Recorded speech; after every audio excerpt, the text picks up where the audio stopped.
Welcome back to part 2 of my conversation with Tanya Hale. In the first half, we explored how men express love through sex, why emotional connection and sexual desire are so intertwined for them, and how reframing men's sexuality can help us show up more equally in intimate relationships.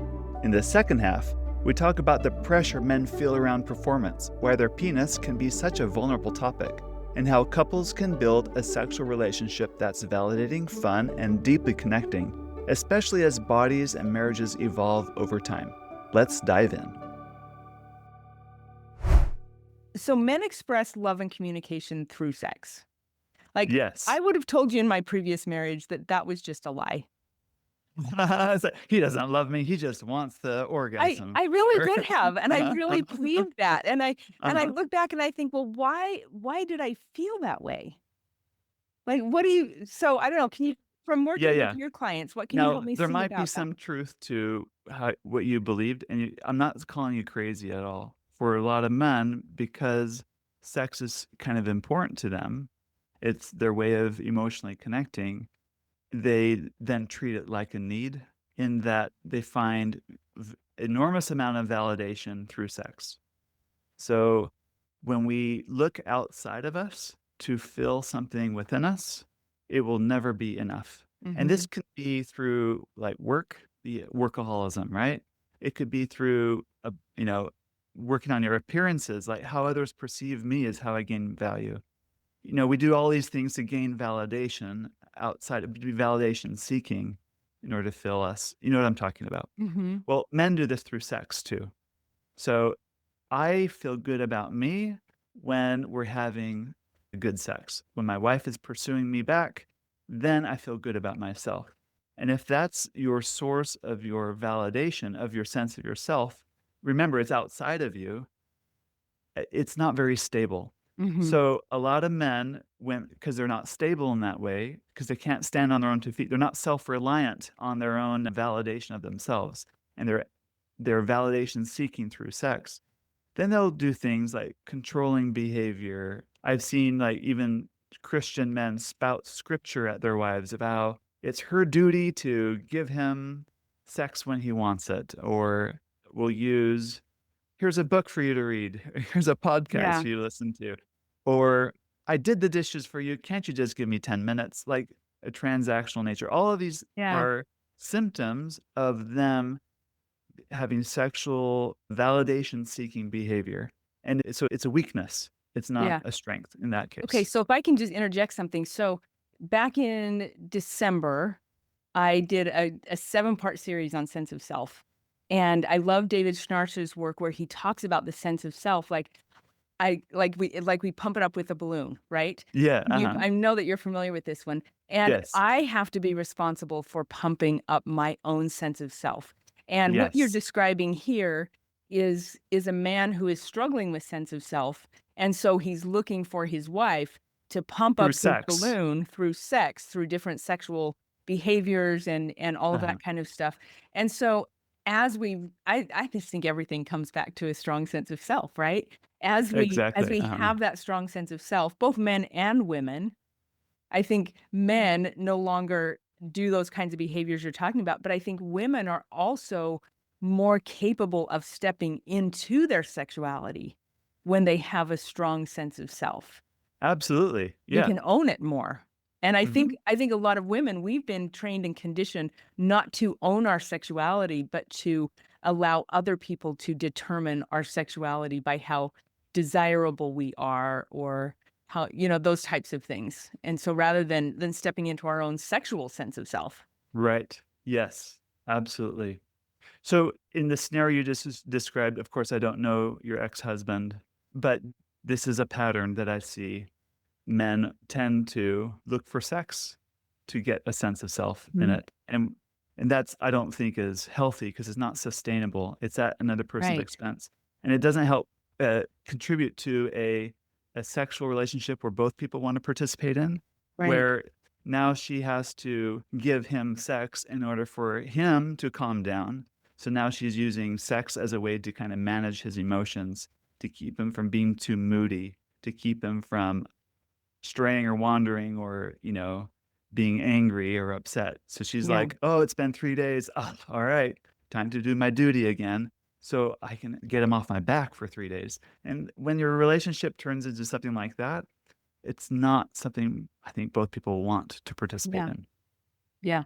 Men too, right? And not Absolutely. just women. Like And men yeah, don't want obligatory sex either. no, because you feel very condescended to Mm, as a man when a wife gives you sex because it's out of obligation for you. It's like, yeah, you need this. Here, have it. Have my body, but you're not going to have my heart in it. It feels yeah. very demeaning to be given obligatory sex. Hmm. Again, this ties into sex is not just a physical release for man. If that was it, that would be enough, but it's not. It's very much, very emotionally tied, this Mm, relational piece. And so, even though you're physically close, your bodies tucked in each other, yet your hearts are so far apart. Men experience that very acutely in a sexual relationship. yeah. A lot of sense of self-work to be done to really be able to meet in equal ground in the Right. sexual arena, correct? Right. Yep. Yeah. Okay. So much good stuff. What else do women need to understand about men in order to really see them Uh-huh. as whole, complete partners? I mean, what's going to help us be able to accept them more? So you look at journal accounts of men describing their peak sexual experiences and Hmm. compared that to women's journal accounts of their peak sexual experiences. And you read the accounts of men 9 times out of 10, their peak sexual experiences, they're describing what the woman is doing in the sexual act, How meaning she's responding. her pleasure, her joy, her ecstasy, and that he got to be a participant in that. Hmm. You said nine It's times out of 10? 9 times out of 10. Wow. Okay. That's So amazing. for men, their greatest sexual experiences or peak, the ones that they remember the most, is less about how intense their own orgasm was. It's about how intense her orgasm was and that he got to be a part of it. Mm. Men, more than women, are very do oriented. Women are very be oriented. For example, my wife steps out of the shower and I see her. I am turned on. My body agrees this she's beautiful. Like that's a great idea. I step out of the shower and she sees me. She doesn't respond the same way. What gives? And I'm a pretty good looking guy. I'm pretty fit. However, the other day, I'm in the kitchen. We had a drawer in the kitchen cabinet that was broken. I went to the hardware store. I bought the tools, and I'm repairing it. My wife walks past me in the kitchen, and later on, she tells me, "Seen you on your knees, like with the drill and like taking that apart and fixing it." She's like, "I felt so turned on that moment," and That I'm I like, get that because just last week, Sione was mowing the lawn, and I was upstairs, and I looked out in the backyard, and I "Uh saw him out there raking stuff and edging and trimming, and I was like, "Oh, man, that guy is sexy," right? Like, huh, yeah. right." And for us guys in the middle of that, like, "Huh? That was sexy to you?" Uh, There's nothing sexual about that. Like, right? Like, Okay, it's but that explains a lot, right? When men are doing, women find that very sexy, which may be why a lot of women are, if we go back to the traditional love languages, which I know get a uh-huh, lot of up and downs, right, with that, uh-huh, but a lot of women are like acts of service. Like him doing things helps mhm. to create that arousal, where for a man, it's a lot of times Physical touch or that whatever, physical right? touch, right? I'm Uh-huh, always amazed how many men are like, "Nope, it's physical touch for me," right? Like, uh-huh, yeah, yeah. yeah, Uh-huh. Right. This is a joke, but if they made pornography for women, it wouldn't feature men in the nude. It'd feature men, like, helping with the baby or right, vacuuming the cleaning the floor. house. I've seen Instagram posts on As that, like, jokes. women Yeah. porn and the men are in there Okay. scrubbing the toilet, Right. right? Uh-huh. And it'd be even better if it was like a man with high status doing some menial work because it knows it matters to her. Mhm. Like that would be the ultimate female porn. That he would, overcome societal norms just to do something that matters to her. Mm. And it's always in the orientation of doing. So this is important to understand. Men generally are very doing oriented and women are very be oriented. Like a woman doesn't need to like mow the lawn or I don't know, nurse a child in order for a man to find her attractive. All she needs to do is be relaxed and maybe naked. And That's maybe all. naked would help. Yeah. For- All she needs to do is breathe, right? I Yeah. guess is what I'm trying to say. Men find that arousing. And so it's kind of not fair in that it's not equal in that area. Mhm. But because of this doing nature, it interferes sometimes with sex because you talk a lot about men become very performance oriented in sex. It's very much about doing for them. Am I doing you? Did you like that? Am I touching you the right way? How's my technique? They're a lot more concerned about technique than women are in sex because Mm. they're very much fixated on her pleasure, her experience in the sexual experience. And sometimes that's good, and sometimes that's bad. It's good in the sense that, generally speaking, women are the ones caring for other people. Like, I think about my wife. We're in midlife, we have kids at home. All day, from the moment she wakes up to the moment her head hits the pillow, she is taking care of other people Yeah. all day. And to have a husband who's willing to do her where she can just not care about someone else for a minute and just Mhm. be served in a very erotic, in a very pleasurable, very like fundamental way is a huge turn on for my wife. So that's the doing has its place, is what I guess I'm trying to say. Mhm. Where she doesn't have to do, she just has to be and be done to is a very erotic turn on for a lot of women in that case. Yeah. And a lot of women's fantasies are around this idea of just they don't have to do, they just are, they just be, because women are doing so much already. So much of Yeah. the load falls on them. But the doing gets in the way. For a lot of men, they feel like if they're not doing it right, it's like going to the job site without your tools. It's very embarrassing. So there was a time in my own marriage years ago where I was so fixated on my wife's pleasure, if she's going to have an orgasm in a sexual encounter or not, that it became kind of my focus in sex. And she could feel it, and she felt like a project, which was not a Mhm. turn on to her at all. It was a turn off. Like, and I was always like, it was always about analysis, post game analysis. How was this for you?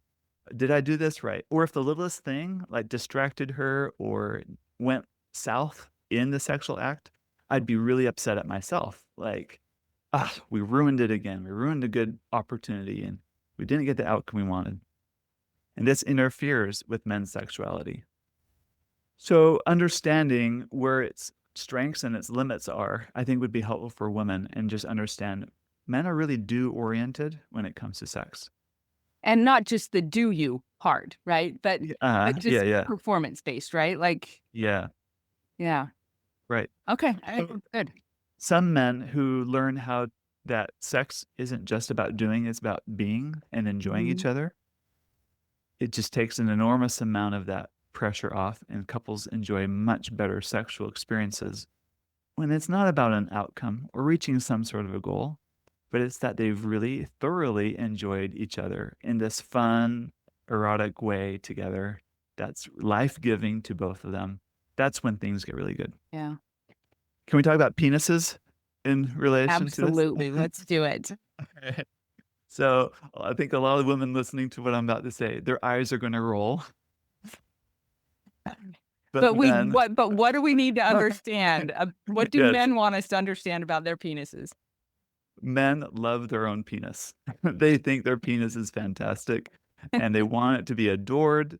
They want it to be loved. They want it to be, cared for. And a lot of this comes down to the doing nature of men. It's in their mind, it's their main tool that they bring to the job site, so to speak. And let's be honest, penises are weird. And they're all in different shapes and sizes and whatever. And for a lot of men, they feel really vulnerable about their own penis. They always wonder, like, is this sufficient? Is this doing its job? And you can have a very self-confident man, strong, leadership oriented. But when he thinks about his sexuality and his physicality, usually his most vulnerable place is his own penis. And women don't have a penis, so they probably don't orient this way. Even from young ages, boys they can't help but touch their penis. They're touching their penis all the time when they use the bathroom. It's very much a part of kind of who they are. It's like a symbol for a lot of men. They associate it as a symbol of their masculinity. Mm. So when a penis is disparaged, told it's ugly, or not treated in that way, a lot of men kind of take that personally, meaning their sexuality isn't sufficient or they're not enough. So when a woman is grossed out by a penis or doesn't want to touch it or engage with it in any way sexually, that Mhm. actually hits a man very much to the core of his being, of who he is. It can be. And there might be good reasons why a woman has disgust over a penis. It could be past abuse or the way things are talked about in their home growing up. Or it could just be that some women are just a lot more sensitive to their disgust response in their brain for all sorts of things. But that And being said, how yeah, we yeah, I yeah. was gonna say, for me in my previous marriage, it was a very self-righteous, I'm more spiritual because I'm not interested in In the your penis. yeah, in all the sexuality piece, right? And I Right. thought that Uh-huh. that made me more righteous and more spiritual, and obviously the more that I've figured out the last few years, I'm like, "Oh gosh, like spirituality and sexuality really go hand in hand. They're not on opposite ends of the spectrum. We really got to meet them in the middle." Mm. But so for me it was a self-righteous thing, right? Yeah, Like, yeah. "Oh, Right. yeah." But realizing that this is a really sensitive, vulnerable space for men, and if I don't create a safe space for his penis to exist in our relationship, it's almost like a rejection of him, is what you're saying, if I understand correctly.